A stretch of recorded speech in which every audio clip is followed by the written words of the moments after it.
Recently मेरे दादाजी मुझसे बोले, बेटा हमारी जिंदगी का सबसे बेस्ट समय हमारा बचपन होता है। ये बोलकर वो अपने डायपर में हगने लगे। तो मैंने इस बात पे थोड़ा गौर किया और मुझे पता चला कि यस, बचपन सच में बहुत रैंडम होता है। बचपन में एक बार साइकिल की चेन चढ़ाते समय मेरा हाथ आ गया, तो मैं भाग के अपने अपाहिज दोस्त को भी ले आया कि उसके भी हाथ आ जाए। बचपन में मुझे मेरी दादी का चरित्र सही नहीं लगता था, क्योंकि वो मुझे डेली नया तारा दिखा के बोलती थी वो तुम्हारे दादाजी है। बचपन में मैं थोड़ा भोला भी था, ऐसे फालतू किसी को उंगली नहीं करता था, वरना फिर मैं 9 तक ही गिन पाता था। एक तो तब कोई भी आके गिनती पूछ लेता था, और उंगली करते समय गिनना कितना मुश्किल होता है पता है। बचपन में मैं और मेरा भाई हमेशा WWE देख के लड़ते थे, क्योंकि माँ बाप की जायदाद लड़ने लायक थी नहीं। एक तो मेरा छोटा भाई बचपन में बहुत शांत स्वभाव का था, बेचारा स्कूल में भी सीनियर से बुली होता था। हाँ, वो सीनियर मैं ही होता था।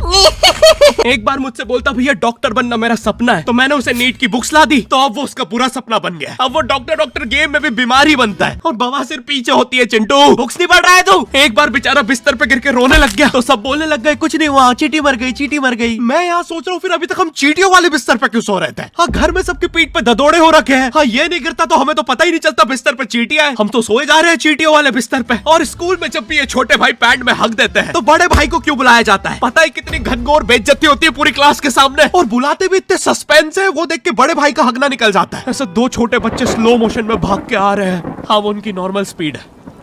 मैं देखता हूँ मेरे भाई को क्राइम सीन से 2 पियून पकड़ के ले जा रहे हैं। उसे ब्राउन रंगे हाथों पकड़ लिया गया। मेरे भाई ने मुझसे जाते जाते कहा, मुझे फंसाया जा रहा है। मुझे पता था इस लेंडे के पीछे की कहानी इतनी सिंपल नहीं हो सकती। कड़ी तहकीकात के बाद मुझे पता चला इस लेंडे के पीछे बड़े बड़े पॉलिटिशियंस, गैंग लीडर्स और माफिया इन्वॉल्व है। मेरा भाई सही कह रहा था, ये उसका लेंडा नहीं है। हैंड्स अप पीटी टीचर, तो वो लेंडा तुम्हारा था। तो तुम्हें पता चल ही गया, तुम मुझे कभी नहीं पकड़ सकते। रुको, भाग गया। जाने दो उसे बेटा, हमने पीटी टीचर के बड़े भाई को बुला लिया है वो लेंडा उठाने।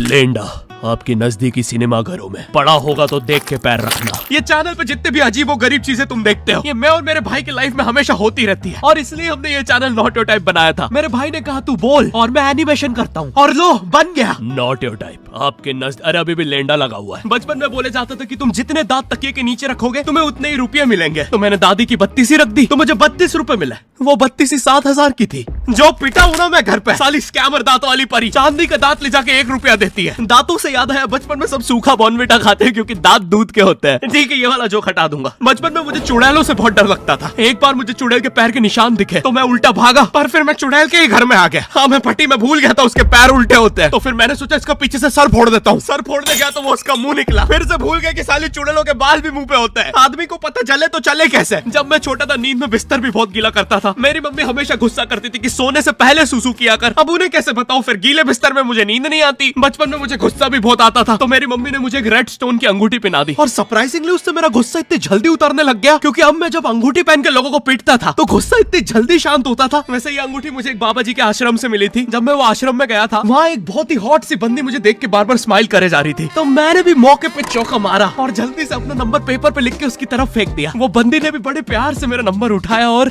खा लिया।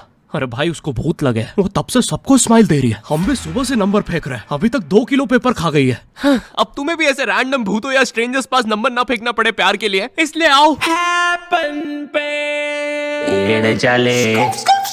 यहाँ तुम्हें मिलते हैं तुम्हारे कॉमन इंटरेस्ट के लोग। मुझे बॉर्नविटा बहुत पसंद है। मुझे भी रोहित। आओ मन बुद्धि हैंडशेक करते हैं। हैपन पे मिलती है आपको उन लोगों की प्रोफाइल्स जिनके साथ आप पाथ क्रॉस करते हैं। यहाँ तुम अपने एरिया के लोगों की प्रोफाइल्स भी देख सकते हो। यही नहीं, जो लोग तुम्हारे फेवरेट स्पॉट पे जा चुके हैं, यहाँ तुम्हें उनकी प्रोफाइल्स भी मिलती है। तो अभी जाकर अपना नेक्स्ट क्रश स्पॉट करो अपने ही मन पसंदीदा स्पॉट पे। तो अभी जाकर डाउनलोड करो, लिंक डिस्क्रिप्शन में। Thank you happen.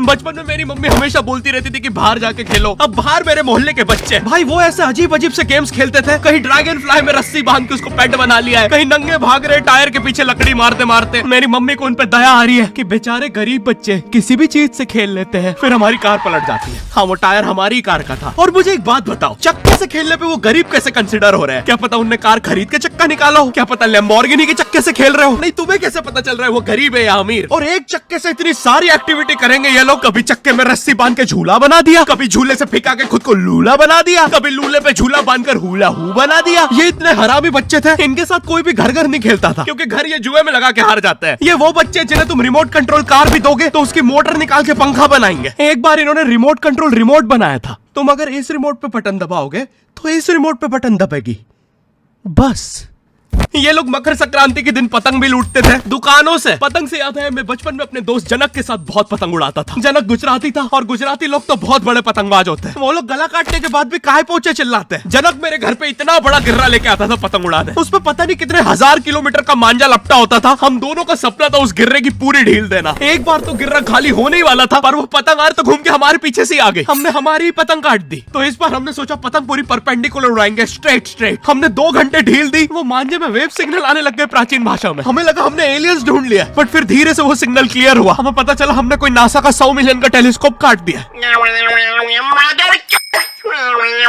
पतंग नीचे ले, टेलीस्कोप काट दिया। नासा का टेलीस्कोप जैसे ही नीचे गिरा बच्चों से पहले विसरो ने लूट लिया। बहुत वियर्ड था, इतने सारे बुड्ढे छत कूद के भाग रहे थे। एक तो जनक के मांझे में इतनी सारी गठाने होती थी, वो मांझा इतना भारी हो जाता था। हम चौथे माले से पतंग उड़ा रहे, वो दूसरे माले पे उड़ रही है। बचपन में बोला जाता है किसी भी स्ट्रेंजर से बात नहीं करते, तो फिर मैं इशारे करता था। तो फिर दादी मेरे चरित्र पे सवाल उठाती थी। दादी से याद है पुराने जमाने में एंटरटेनमेंट के लिए कुछ होता नहीं था, तो लोग 7-7, 8-8 बच्चे पैदा कर लेते थे ताकि उन्हें जायदाद पे लड़ता देख मजे ले सके। मेरे पापा के 5 भाई और 4 बहनें हैं, टोटल 9 बच्चे। मेरी दादी ने जिंदगी के 9 साल बस बच्चे दिए। दादी ने 9 साल तक पेट में इतनी लातें खाई है, उनके अंदर से एब्स आ गए थे। मेरी दादी लिटरली अंदर से टूट चुकी थी। उनका इतनी बार ऑपरेशन हो रखा है, उनको डॉक्टर ने टाकों की जगह चेन लगा दी थी। भाई आज के जमाने में तो इतने बच्चे कोई पैदा नहीं करता, उल्टा अबॉर्शन करवा लेते हैं। और यस मैं अबॉर्शन बोलूंगा क्योंकि मुझे जेल नहीं जाना। एक तो इंडिया में भी अबॉर्शन करवाना लीगल है, लेकिन बच्चे का जेंडर जानना इलीगल है। मतलब तुम मार तो सकते हो, लेकिन किसे मार रहे हो ये पता नहीं कर सकते। तो देखो अब रिस्क कितना बढ़ गया है। क्या पता अंदर शेर बैठा हो या कोई बड़ा गैंगस्टर, क्योंकि तुम्हें तो पता नहीं है तुम किसकी सुपारी दे रहे हो। क्या पता वो अंदर बंदे लेके बैठा हो। बचपन में सबके मम्मी पापा डराते हैं मस्ती मत करो वरना बोर्डिंग स्कूल भेज देंगे। और मुझे बोर्डिंग स्कूल से इसलिए डर नहीं लगता था कि मैं वहां जाके अपनी फैमिली से दूर हो जाऊंगा। मुझे बोर्डिंग स्कूल से इसलिए डर लगता था क्योंकि वहां पे वो बड़े दांतों वाला ईशान अवस्थी होता है। मैंने पहली बार जब तारे जमीन का ट्रेलर देखा था तो उसमें वो पागल बच्चे ने आतंक मचा रखा था। फिर मैंने मूवी का नाम पढ़ा तारे जमीन पे। मुझे लगा बिछाए होंगे इस पागल को पकड़ने के लिए, शॉक वॉक देना होगा तारों से। इसके तो दांत भी इतने बड़े हैं, सारी तारे काट देता होगा। मुझे ट्रेलर देख के लगा कोई एक्शन मूवी है, आमिर खान जोकर बना हुआ है। मुझे लगा यही तारों का जाल बना के पकड़ेगा पागल को। हाँ ट्रेलर देख के तुम्हें क्या ही समझ में आएगा। एक शॉट में आमिर खान बोल रहा है आपके बच्चे को डिसलेक्सिया है, फिर अगले ही शॉट में जोकर बन के बड़ा मछलियां उड़ती क्यों नहीं। फिर मुझे लगा ये शायद अपने माँ बाप को बोल रहा था। और दया तो मुझे उस लंगड़े बच्चे पे आती है जिसके बगल में ईशान अवस्थी को बिठा दिया था। वो बेचारा उठ के भाग भी नहीं सकता। और मैंने तो सुना था बोर्डिंग स्कूल में बस नॉटी बच्चे जाते हैं, तो फिर इस बेचारे गाय से बच्चे को क्यों यहाँ भेज के रखा है। कहीं ऐसा तो नहीं इसके पहले पैर थे और ये बहुत मस्ती करता था तो माँ बाप ने पैर तोड़ के इधर भेज दिया। बस भाई मेरा हो गया है आज का। अगर तुम्हें वीडियो पसंद आई तो यार लाइक मारो। एम करते हैं 7 लाख लाइक्स के लिए। पिछले वीडियो में नहीं आए थे इसलिए अब मैं औकात में आ गया हूँ, इसलिए अभी लाइक मारो। चैनल पे नए हो तो सब्सक्राइब करो। मुझे मुंह दिखाई के लिए 10 मिलियन सब्सक्राइबर्स चाहिए। और हैपन को भी डाउनलोड करना मत भूलना, लिंक डिस्क्रिप्शन में। अब मैं भी जा रहा हूँ, बाय।